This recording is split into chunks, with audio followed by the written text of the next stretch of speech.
오늘은 이 말씀을 통해서 무너짐과 세워짐의 차이라는 제목으로 주님의 말씀의 은혜를 함께 나누기를 원합니다.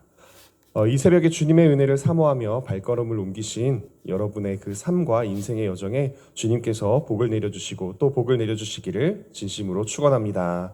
아멘. 성경을 보면 예수님께서 제자들에게 부활하신 뒤에 여러 번 나타나셨는데요. 여러 번 나타나실 때마다 제자들이 이런 특징들을 보입니다. 우선은 한눈에 알아보지 못했고요. 두 번째로는 알아보고는 깜짝 놀랍니다. 그리고는 다 알아본 뒤에 예수님 앞에서 별 말을 꺼내지 못하고 침묵합니다. 우선 왜 못 알아보셨을까 생각해 보면 누가복음 9장 28에서 30절의 말씀이 참고가 될 것 같습니다. 제가 읽어보겠습니다. 이 말씀을 하신 후 8일쯤 되어 예수께서 베드로와 요한과 야고보를 데리고 기도하시러 산에 올라가사 기도하실 때에 용모가 변화되고 그 옷이 휘어져 광채가 나더라. 문득 두 사람이 예수와 함께 말하니 이는 모세와 엘리야라. 아멘. 이 말씀처럼 여기서는 이 변화산 사건에서는 자기 눈 앞에서 예수님의 외모, 용모와 또 옷이 휘어져 광채가 나는 것을 직접 목도하였기 때문에 그것이 자신의 주님이신 예수님이라는 것을 베드로도 요한도 야고보도 믿고 의심치 않을 수 있었습니다. 하지만 만약 이 변화산 사건 가운데 그 자리에 없었던 제자들이 변화되신 예수님의 모습을 처음으로 보았더라면 저기 번쩍번쩍 빛나는 존재는 무엇입니까? 천사입니까? 이렇게 물어봤을 수도 있습니다. 말 그대로 외모가 변했기 때문입니다. 그러니 오늘의 본문에서도 제자들과 온갖 일을 겪으면서 초췌해지신 예수님, 비쩍 마르신 예수님, 그리고 십자가에 달려서 돌아가시기까지 수없이 많은 매질을 당하시고 피를 흘리시고 멍드시고 죽어가셨던 그 고난받으신 예수님을 기억하고 있었던 제자들에게는 부활하셔서 다시 한번 정상적인 모습으로 거니시는 예수님이 상당히 낯설게 느껴졌을 것 같습니다. 그래서 도마도 손과 옆구리를 만져보고자 했던 것이겠죠. 내가 손과 옆구리를 만져보고 그 상처를 보지 않으면 믿지 못하겠다는 것도 이해가 됩니다.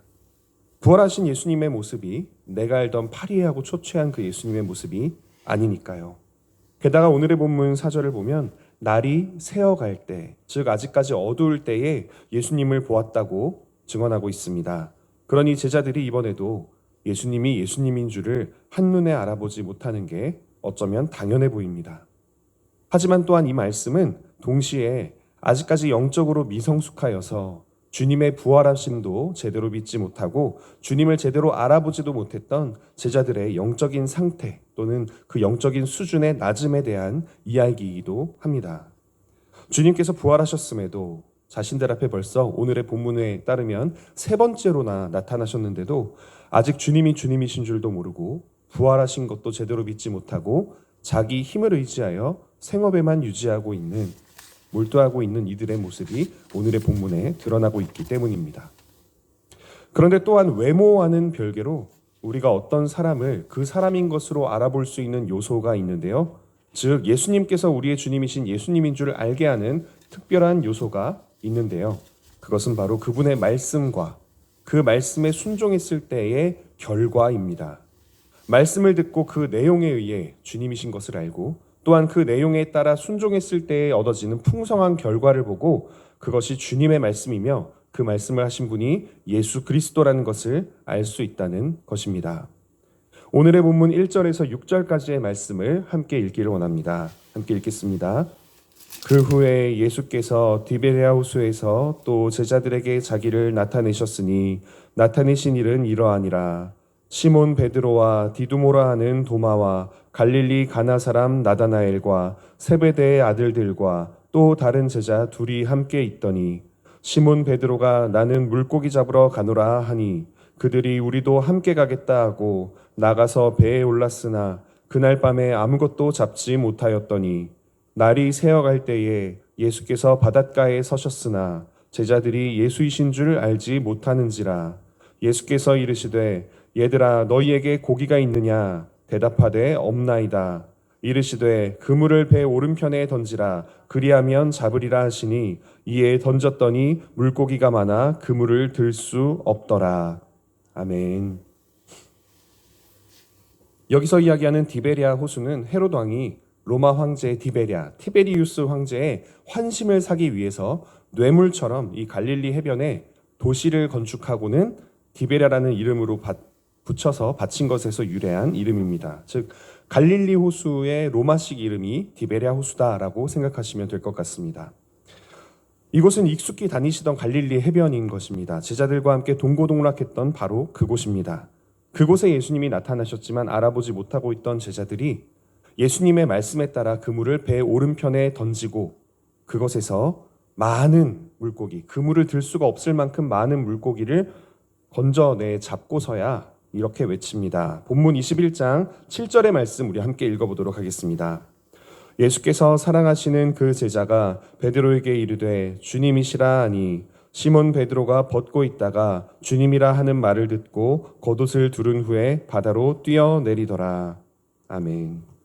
주님을 주님이라고 알아보지 못했던 제자들이 주님의 말씀에 순종하였을 때 풍성한 결과로 이어지는 모습을 보고 드디어 이분이 우리의 주님이시다. 우리가 순종하고 따라야 할 그분이시다라는 것을 외친 것입니다.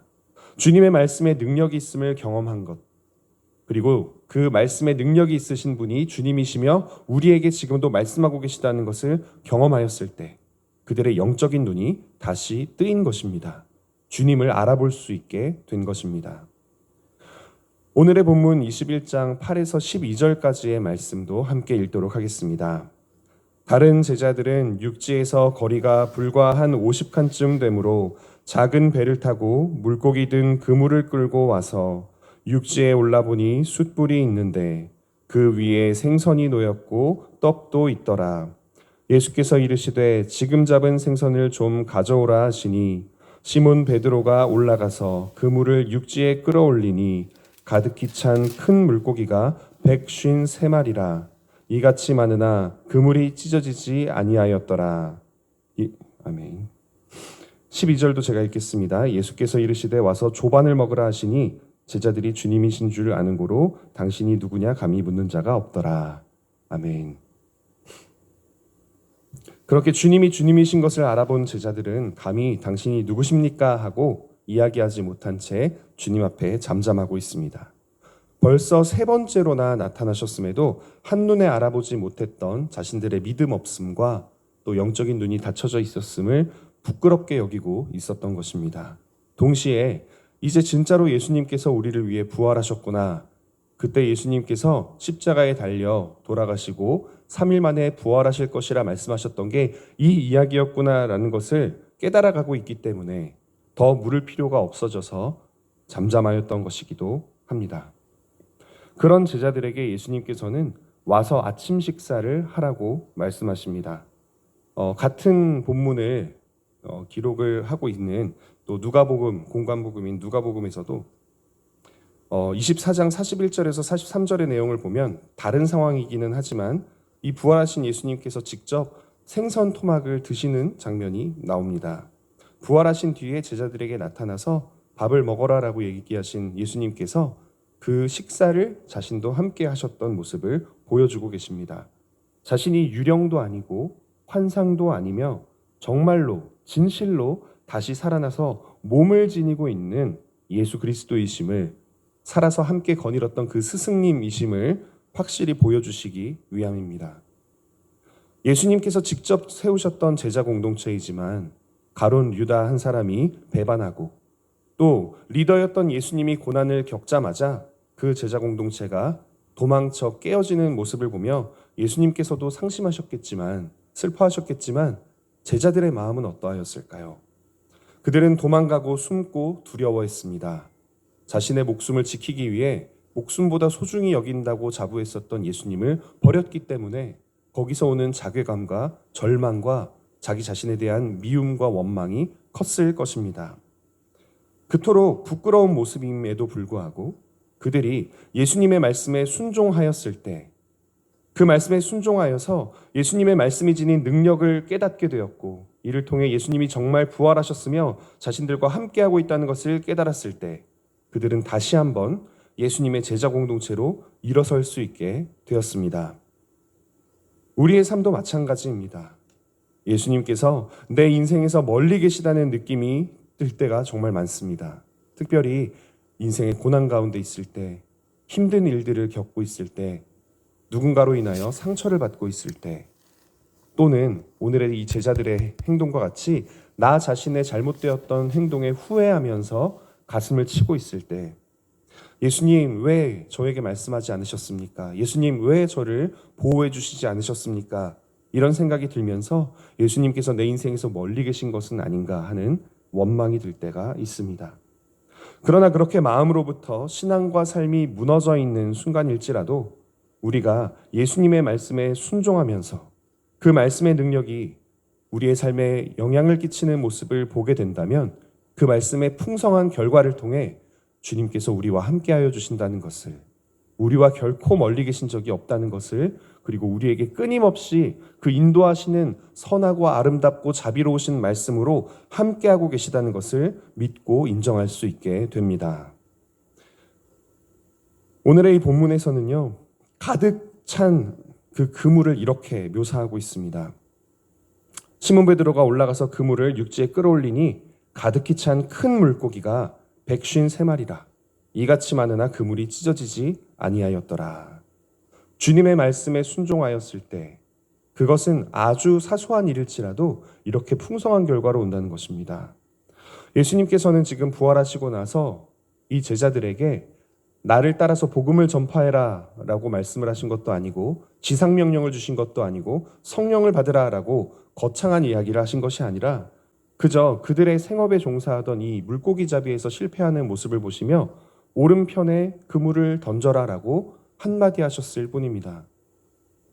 그 일이 하나님 나라를 위해 대체 무엇이 유익하단 말입니까? 그런데 그들은 순종하였고 그것을 통하여 그냥 물고기가 아닌 큰 물고기가 가득 차서 153마리가 되도록 얻었습니다. 그리고 더욱더 놀라운 사실은 그렇게 많이 얻었음에도 불구하고 건져 올렸을 때 그물이 찢어지지 않았다라고 이야기를 하고 있습니다.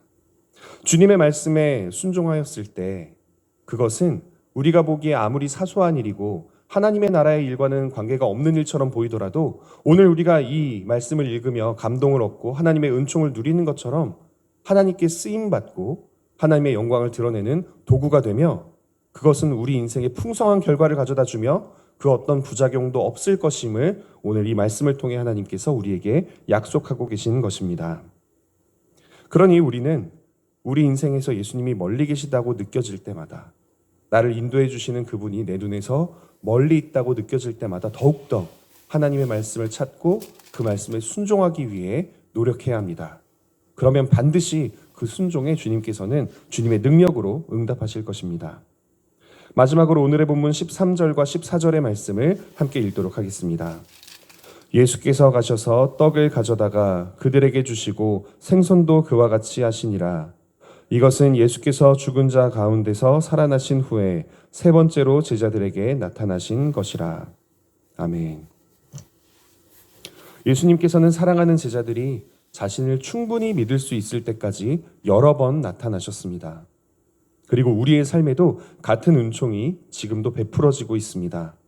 주님은 우리의 삶에 특히 어렵고 힘든 상황에서 우리에게 자기 자신을 보여주십니다. 그리고 말씀으로 함께 하시며 그 말씀에 순종하여 위기를 극복하고 다시 일어나도록 도와주시고 계십니다. 그래서 그리스도인의 신앙과 삶의 무너짐과 세워짐의 차이는 순종함에 있습니다.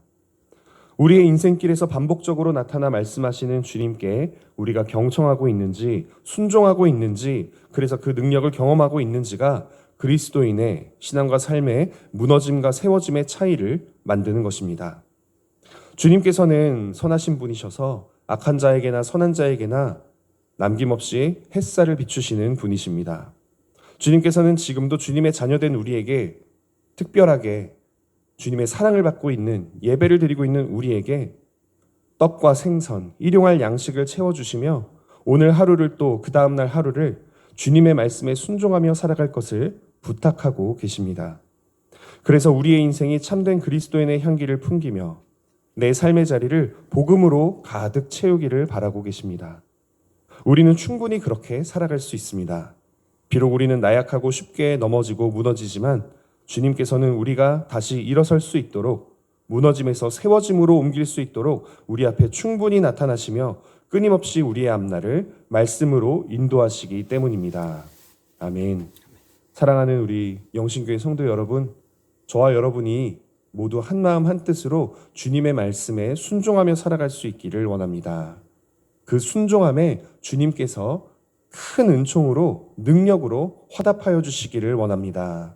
그리하여 우리의 삶 자체가 우리의 주변에 있는 모든 사람들에게 우리의 주님께서 부활하셨고 살아계시고 우리와 함께 하심을 보여줄 수 있는 좋은 간증과 증거가 되기를 축원합니다. 아멘. 우리 함께 기도하겠습니다. 이 시간 함께 기도하실 때에 우리의 삶에 항상 함께 하시어 말씀하시는 주님을 경험할 수 있도록 기도하기를 원합니다. 하나님께서 우리의 삶에 언제나 반복적으로 나타나시며 말씀하시며 우리에게 순종할 것을 요구하실 때 그 순종에 하나님께서 또한 능력으로 베풀어 주실 때 우리가 주님을 경험할 수 있도록 함께 기도해 주시기를 원합니다. 또한 두 번째로 주님의 말씀이 주어졌을 때 우리가 뒤를 돌아보지 않고 그것이 사소한 일일지라도 순종할 수 있도록 우리에게 선량한 마음과 정직한 마음 그리고 주님께 순종하는 겸손한 마음을 달라고 기도하시기를 원합니다. 또한 더불어서 우리 교회에 있는 많은 환우분들을 위하여 그들의 아픔과 또 그 가정의 고통을 위하여 함께 기도하시며 또한 우리가 지금 맞이하고 있는 이 부활절 후 기쁨의 50일 기간 동안 우리가 우리의 삶에 주어진 하나님의 말씀과 감사를 발견할 수 있도록 그리고 그 감사를 주변 사람들에게도 전달할 수 있도록 기도해 주시기를 원합니다. 또 마지막으로 오늘 복귀하는 권사수련회를 위해 끝까지 안전하게 또 행복하게 주님과 함께 동행하는 그 일정이 되게 해달라고 함께 기도하시겠습니다. 이 시간 주여 한번 함께 부르짖고 함께 기도하겠습니다. 주여!